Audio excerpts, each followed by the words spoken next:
யாரோ ஒரு காட்டா வேலையை சேர்த்திருக்கானா? யாருன்னு பொம்பளை வைக்க சொல்லுது.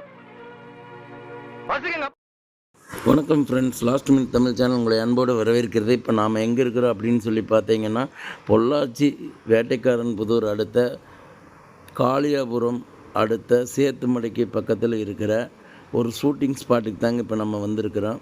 இந்த ஷூட்டிங் ஸ்பாட் எதுன்னா, சூரிய வம்சம் படத்தில் மணிவண்ணன் சின்ன சரத்குமாருக்கும் தேவயானிக்குமே மணிவண்ணனோட வீட்டை தங்கறதுக்காக கொடுப்பார். அந்த வீட்டுக்கு தான் நாம் இப்போ வந்திருக்கிறோம். இந்த வீடு இந்த சூரிய வம்சம் படத்தில் மட்டும் இல்லை, இது போக ஏகப்பட்ட படத்தில் எடுத்திருக்கிறாங்க. இந்த ஏகப்பட்ட படத்தில் இந்த வீடு காமிச்சிருக்கிறாங்க. நீங்கள் அந்த வீட்டை தான் இப்போ பார்க்க போகிறீங்க. இப்போ இந்த இடத்துக்கு நம்ம பொள்ளாச்சி வேட்டைக்காரன் புதூர் தாண்டி லெஃப்ட் சைடில் திரும்பினோம்னா காளியாபுரம்னு ஒரு ஊர் வருங்க. அந்த காளியாபுரத்தில் அந்த முக்கு ரோடும் ரொம்ப ஃபேமஸ்ஸு. நம்ம அதையும் இனி வர அடுத்த காணொளியில் பார்க்கலாம்.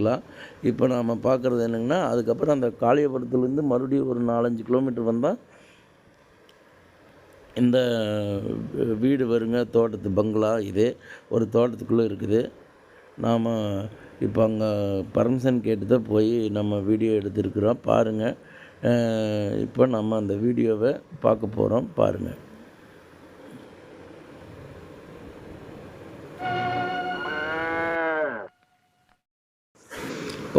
சரத்குமாரை வீட்டில் இருந்து பெரிய சரத்குமார் துரத்தி விட்டுருவார். அதுக்கப்புறம் மணிவண்ணன் வீட்டுக்கு வருவாங்க. இதுதான் என்னுடைய வசந்த மாளிகை. அந்த வீட்டுக்கு வர்றப்ப எடுத்த சீனத்தை இப்போ நீங்கள் பார்த்தீங்க. அதுக்கப்புறம் பார்த்தீங்கன்னா மறுபடியும் திரும்பவும் இங்கே வந்ததுக்கப்புறம் மறுபடியும் அவங்களுக்கு வேலை செய்கிறதுக்கெல்லாம் எந்த ஒரு இதுவுமே இருக்காது, பணம் கையில் இருக்காது. அந்த சுச்சுவேஷனில் தான் இந்த சீன் எடுத்திருப்பாங்க. பாருங்கள். இப்போ நீங்கள் பார்த்தது மணிவண்ணன் சாவி கொடுக்குற சீனு. இந்தாம்மா சாவி வாங்கிட்டு போ அப்படின்னு சொல்லி சாவி கொடுக்குற சீனு.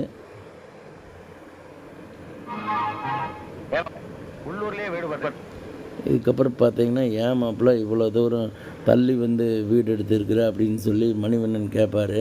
அதுக்கு சின்ன சரத்குமார் சொல்லுவார், அதாவது நாம் ஒரே ஊர்லேயே இருந்தால் பக்கத்தில் இருக்கிற போது பார்த்துட்டு இருக்கிற போது சங்கட்டமாக இருக்குது அப்படின்னு சொல்லி சொல்லுவார். என்னம்மா வீடு எப்படிமா பிடிச்சிருக்க? அப்போ தேவயானி போய் வீட்டுக்குள்ளெல்லாம் சுற்றி பார்த்துட்டு வீடு பிடிச்சிருக்கு அப்படின்னு சொல்லி மணிவண்ணன் கேட்டதுக்கு, வீடு ரொம்ப சூப்பராக இருக்குது, நல்லா தங்கறதுக்கு அம்சமாக இருக்குது அப்படின்னு சொல்லி சொல்லுவாங்க. அதுக்கப்புறம் பார்த்தீங்கன்னா, சரத்குமார் வெளியில் போய் வேலை கிடச்சிருச்சு அப்படின்னு சொல்லி சொல்கிறதுக்காக உள்ளே வருவார்.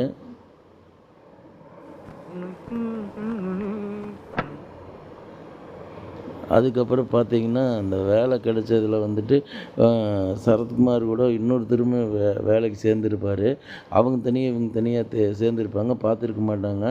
அதாவது அப்போ அந்த இன்னொருத்தர் அண்ணே எனக்கு வேலை கிடச்சிருச்சுண்ணே அப்படின்னு சொல்லிட்டு சொல்லுவாப்படி. இப்போ வந்திருக்கேன், பஸ் கம்பெனியில் வேலை கிடச்சிருச்சுல்ல. அப்போ அந்த படத்தில் வர ஒரு நல்ல ஜோக் சீனுங்க. அதாவது ஓனருக்கு அடுத்தபடியாக எல்லாமே நான் தான், யாராவது தப்பு செஞ்சால் கழட்டி தூக்கி வீசிட மாட்டேன் அப்படின்னு சொல்கிற போது அந்த டயர் கழட்டி வீசுகிற மாதிரி சீனெல்லாம் காமிப்பாங்க. அந்த சீன் வர இடம் தான் அது. அதை தான் இப்போ சரத்குமார் கிட்ட அந்த இன்னொரு நடிகர், அவர் பேர் எனக்கு தெரியல, அவர் சொல்லிகிட்டு இருப்பார்.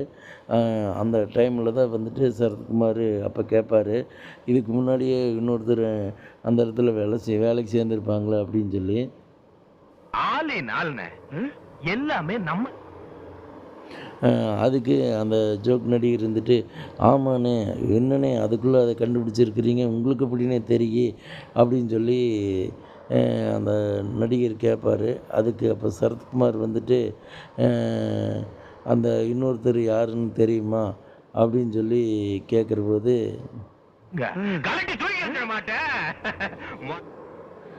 அப்போ சரத்குமார் சொல்லுவார், அந்த ஓனரும் கூட இப்போ உட்காந்துட்டு தான் வேலை செய்வார், ஆனால் நம்ம படுத்துகிட்டே வேலை செய்வேன் அப்படின்னு சொல்லி இன்னொருத்தனும் சேர்ந்துருப்பானே அப்படின்னு சொல்லி அவர்கிட்ட போய் குறுக்கு கேள்வி கேட்பார் சரத்குமார்.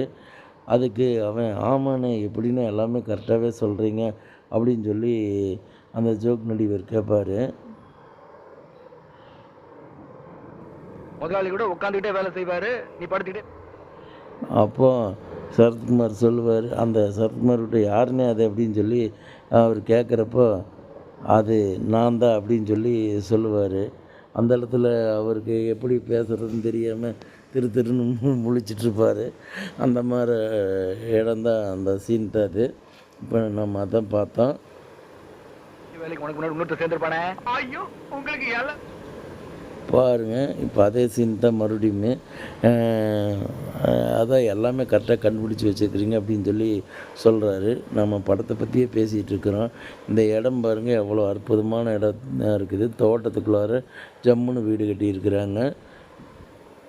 வீடு அற்புதமாக இருக்குதுங்க பார்க்குறக்கு. ஒரு காட்டா வேலைக்கு சேர்ந்துருக்கானா யாருன்னு பாருங்கள், சுற்றியுமே மலை பிரதேசம். மலை பிரதேசத்தில் சுற்றியுமே நடு தோட்டத்தில் நடுவில் வந்து இந்த வீடு கட்டியிருக்கிறாங்க. பாருங்கள், இப்போ வந்துட்டு இந்த வீடு வந்து அதிகமாக ஷூட்டிங்க்கு விடுறதுனால எல்லாம் நீட்டாக எல்லாம் ரெடி பண்ணி வச்சுருக்கிறாங்க. இந்த இடத்துக்கு வந்து பார்க்குறக்கு என்னுடைய நண்பர் ஒருத்தர் கூப்பிட்டு போனார். 250 ரூபாய் பணம். மீதி 250 ரூபாய். அவர் வந்து காளியாபுரத்தை சேர்ந்தவர். அவர் தான் வந்து இந்த ஷூட்டிங் ஸ்பாட் இருக்கிற இடத்த எனக்கு கூப்பிட்டு போய் காமிச்சார்.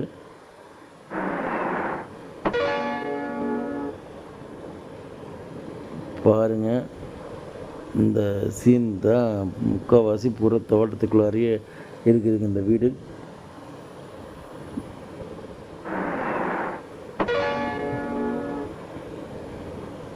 தேவயானியோட அப்பா வந்து காரில் வந்து இறங்குறாரு.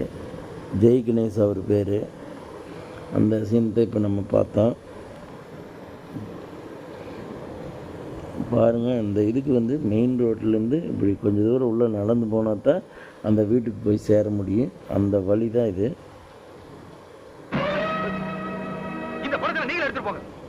இந்த சீன் வந்து என்னென்னா, அதாவது வந்துட்டு உங்களை யாரும் பொம்பளை கண்டக்டர் வைக்க சொன்னது, பஸ் கம்பெனிக்கு எங்கள் அப்பா பேர் வச்சுருக்கிறேன், நீங்கள் வந்து இந்த மாதிரி கேவலப்படுத்துனீங்கன்னா எங்கள் அப்பா பேர் கெட்டு போயிருங்கிற மாதிரி அவர் பேசுவார்.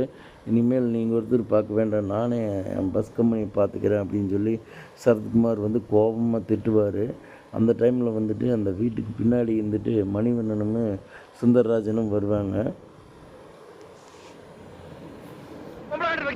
பாருங்கள், இந்த சீனில் தெரியுறாங்க பாருங்க. சரத்குமார் பிடிச்சி சத்தம் போட்டிருப்பார் ஃபுல்லாக. அப்போ சத்தம் போட்டு இனிமேல் நானே பஸ்ஸை பார்த்துக்கிறேன்னு சொல்லிவிட்டு அவர் பஸ் கம்பெனிக்கு போய் பஸ் எடுத்து அவரே ஓட்டுவார்.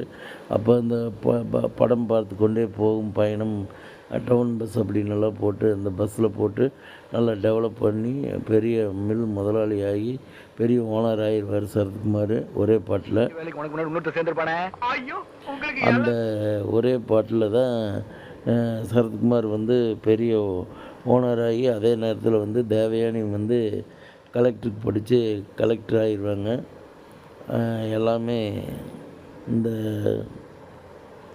படத்தில் தான் கரெக்டாக காமிச்சிருப்பாங்க இந்த வீட்டை. பாருங்கள், உண்மையிலுமே பார்க்குறக்கு அவ்வளோ அற்புதமாக இருக்குது. ஒரு நடுக்காட்டுக்குள்ளார இங்கே வந்து நாமளும் ஒரு நாள் வந்து தங்கிட்டு போகணுன்னா அதுக்கு வாடகை கொடுப்பாங்கன்னா வந்து ட்ரை பண்ணி பார்க்கலாம் எப்படி இருக்குதுன்னு அனுபவத்தை. இங்கே யானையெல்லாம் வரும்னு சொல்கிறாங்க. என்னம்மா வீடு அப்படிமா பிடிச்சிருக்கா? பாருங்கள், நீங்கள் எல்லாருமே எங்களோட சேனலை விரும்பி பார்க்குறீங்க. ஆனால் சப்ஸ்கிரைப் பண்ணுறதுக்கும் லைக் பண்ணுறதுக்கும் ஷேர் பண்ணுறதுக்கும் மறந்துடுறீங்க. நீங்கள் பண்ணுற ஒவ்வொரு சப்ஸ்கிரைபும் ஒவ்வொரு ஷேருமே ஒவ்வொரு லைக்குமே எங்களுக்கு ரொம்ப முக்கியமானது. அதனால தான் நாங்கள் வந்து இன்னுமே எங்களுக்கு வீடியோ போடுறதுக்கு ஒரு உந்து சக்தியாக இருக்குது. அதனால் நாங்கள் நிறையா வீடியோ எங்களுக்கு தெரிஞ்ச இடத்துகளெல்லாம் போய் எடுக்கிறோம். இந்த ஷூட்டிங் ஸ்பாட் மட்டும் இல்லாமல் நல்லா த்ரில்லிங்காக இருக்கிற மாதிரி அட்வென்ச்சர் ட்ரிப்பாக ஃபாரஸ்ட்குள்ளாரெல்லாம் கூட போய் நம்ம வீடியோ எடுத்து போட்டிருக்குறோம். அந்த வீடியோவுமே நீங்களாம் வந்து இதில் பார்க்கலாம், இந்த நம்ம சேனலில் பார்க்கலாம். எங்களுடைய லாஸ்ட் மினிட் தமிழ் சேனலை சப்ஸ்கிரைப் பண்ணுங்கள், ஷேர் பண்ணுங்கள், லைக் பண்ணுங்கள். நன்றி நன்றி நன்றி.